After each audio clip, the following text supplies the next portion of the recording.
जय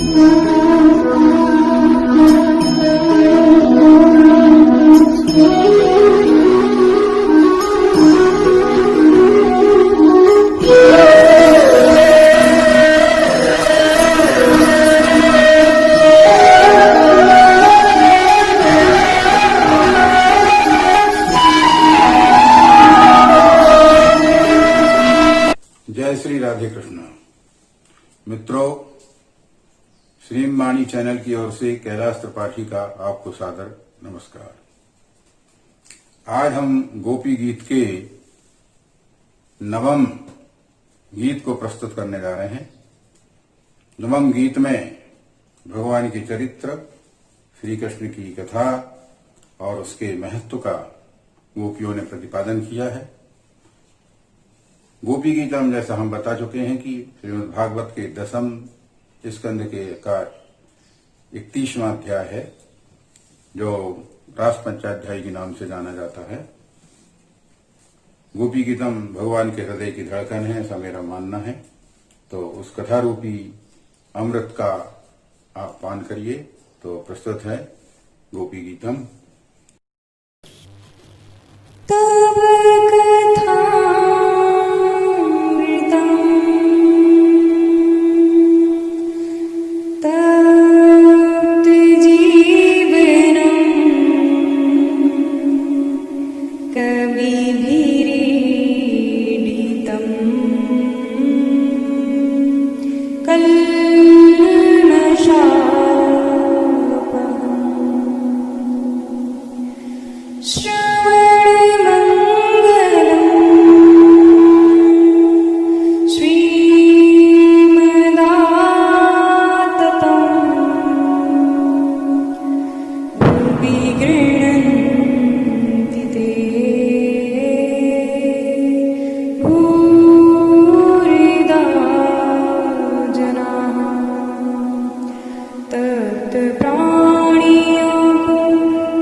आपने गोपी गीतम का मधुर गीत सुना।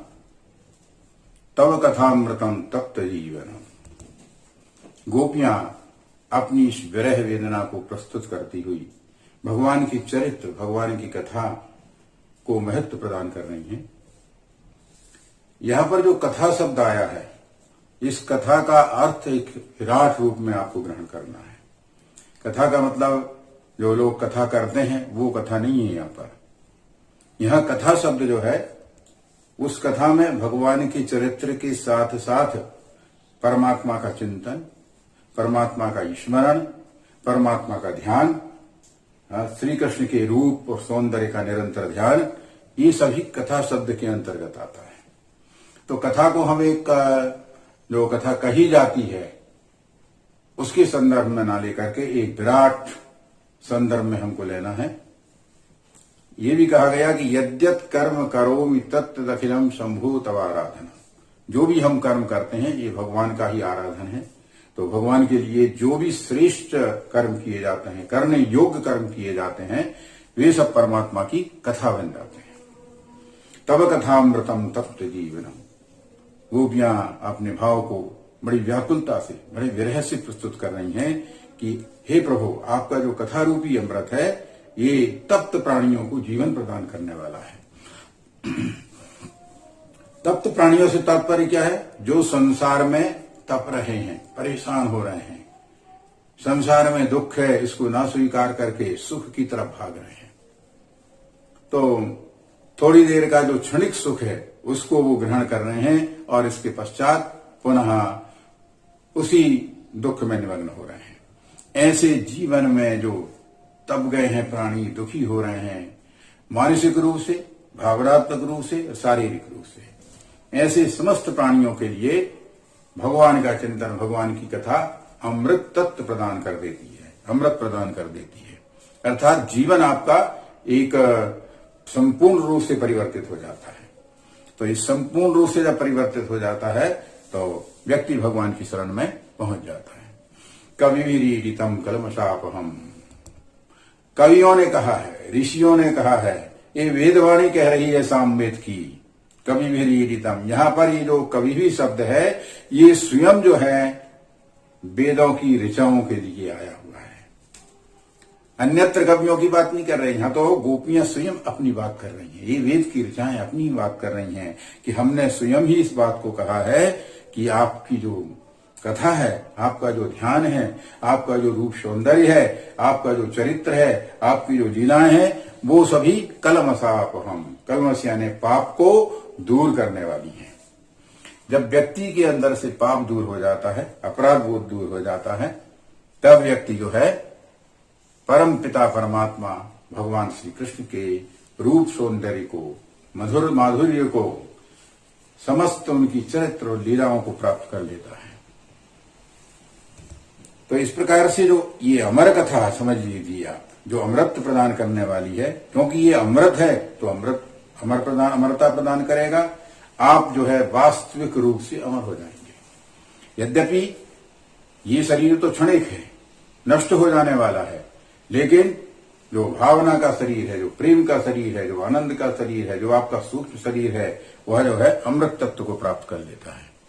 श्रवण मंडलम, श्रवण मंगलम, श्रवण करने से जो है मंगल प्रदान करने वाला है।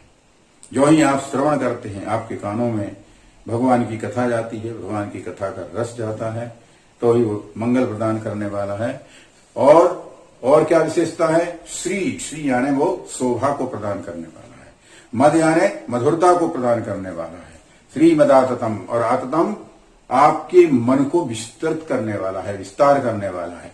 अभी हमारा दिमाग, हमारा मन, हमारे भाव संकुचित हैं, लेकिन जो ही भगवान की कथा का, भगवान की रूप सौंदर्य का, भगवान की लीलाओं का या भगवत संबंधी जो भी चर्चाएं आप कर रहे हैं, उनका जो ही हृदय में प्रवेश होता है, त्यों ही धीरे धीरे हृदय का विस्तार हो जाता है, मस्तिष्क का विस्तार हो जाता है। एक विराट रूप, एक विराट सौंदर्य, एक विराट चेतना हमारे अंदर जागृत हो जाती है। तो इस प्रकार से गोपियों ने जो है भगवान की लीलाएं, भगवान की कथा, भगवान की चर्चा, भगवान का चरित्र, अब गोपियां कोई कथा तो कहती नहीं थी, आपने देखा होगा। और भगवान की जो सरसता है, कथा की जो सरसता है, वेद में तो उतनी सरसता नहीं है, उतना रस नहीं है, वेदवाणी अलग प्रकार की है। लेकिन आज वेद की ऋचाओं ने उन वेदवाणियों में भी सरसता डालने का प्रयास किया है। इस अर्चन के द्वारा, इस प्रेमार्चन के द्वारा कहा कि हमारी वाणी तो एक तरह की शुष्क है, उनमें सरसता नहीं है, वर्णन है, कई प्रकार का वर्णन है, देवताओं का वर्णन है, पृथ्वी का वर्णन है, या प्रकृति का वर्णन, सब कुछ है, औषधियों का वर्णन है, सब कुछ वर्णन है। लेकिन उस वर्णन में जो रस है वह आज वेद की ऋचाओं ने प्राप्त कर लिया है। और कोई जन ही इस धरती पर धरती मानुष मधुर कथा भूमि गृणंति ते भूरिदा जनाः, कोई व्यक्ति, बहुत कम ही व्यक्ति इस धरती के ऊपर उस कथा का, उस चर्चा का, उस रहस्य को प्राप्त करते हैं। कथा क्या है? एक प्रकार का रहस्य है भगवान का, और उस रहस्य को जानने से ही व्यक्ति जो है गोपी स्वभाव को प्राप्त करके रास मंडल में जो है प्रविष्ट हो जाता है। इस प्रकार की भावनाओं को, भगवान की जो कथा, भगवान की चरित्र, भगवान का रूप सौंदर्य, भगवान का धाम, जो भी आप समझ लीजिए, जो ही मनुष्य के हृदय में आता है, त्यों ही ऐसा कुचित व्यक्ति ही इस कथा को प्राप्त करके और भगवान के शरण में जो है प्राप्त हो जाता है। उसके अंदर एक चेतना, एक मधुरता, एक आनंद, एक विराट भाव जो है जन्म ले लेता है। आज इतना ही। यदि आपको वीडियो पसंद आया है तो लाइक करें, सब्सक्राइब करें और मित्रों को शेयर करें, कमेंट करके अपने विचार प्रस्तुत करें। जय श्री कृष्ण।